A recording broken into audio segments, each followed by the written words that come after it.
pitchforks and the torches and go and deliver citizens' justice to someone without even giving them the pretense of a fair trial. So the story of Anwar al-Awlaki and what I'm going to talk about with what happened to him and what he did, I think speaks volumes to how far we've come under a Democratic administration after 8 dark years of the Bush and Cheney era. So Anwar al-Awlaki was this guy who on the one hand is sitting there with a camouflage jacket calling for armed jihad against the United States, and on the other hand led a very complicated, interesting life as a US citizen and as an American Muslim. He was born in Las Cruces, New Mexico in '71 because his father, Dr. Nasr al-Awlaki, came to the United States in 1966 as a Fulbright scholar. And he learned he refined his English in Lawrence, Kansas. He lived with an evangelical Christian family. And the al-Awlaki family shared with me their entire archives, their home videos, their writings, their photographs. And Dr. Nasr al-Awlaki, who is a very well-respected, prominent academic in Yemen right now, showed me the essay that he wrote before he came to the United States. And in the essay, that he was a teenager when he wrote it, he said that he wanted to come to America because he was taken with the progressive spirit of America, and that he wanted to get an education in the United States and then go back to his country and help work on the water crisis that faces Yemen. It continues to face Yemen. Yemen may be the first country in the world to entirely run out of water. And so he came to the United States and he studied at New Mexico State University, and he ended up getting multiple degrees, and eventually he was able to bring his wife to the US, and so Anwar was born, and he told me the story of how at the time you could smoke cigars in hospitals, and he passed out cigars. It's a boy when he was born at Las Cruces General Hospital.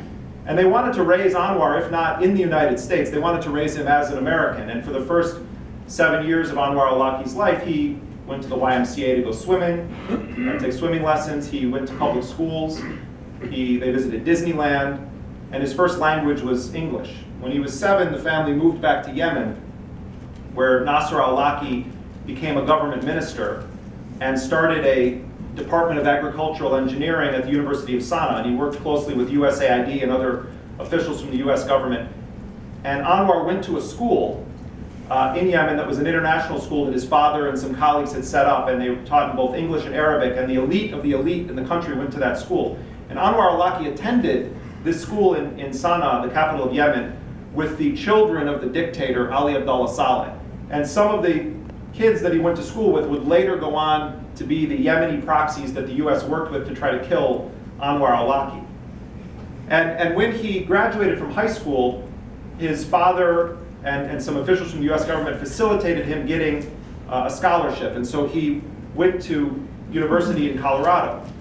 And when he arrived as a student, it was just as the 1991 Gulf War was beginning. And I remember it well because I was 16 at the time. I was slightly younger than Anwar al-Awlaki, but I remember the 91 Gulf War was a very significant moment in my own political development. It was the first time that I can actually remember the US going to war and it being on TV, and Bernard Shaw on CNN hiding under the desk in Baghdad and phoning back his reports, and Peter Arnett.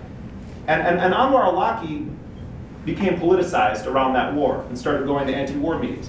He wasn't a particularly religious guy at all, and he was going to study engineering. And he got involved with organizing against that war. And he was invited one afternoon to give a lecture at a local mosque in Colorado. And he went there and he spoke about the organizing that the students were doing. And the imam at the mosque was quite taken with him and said, you have a real gift for words. Would you come back again and speak to us? And he starts going and regularly speaking at this mosque and starts to become more and more religious.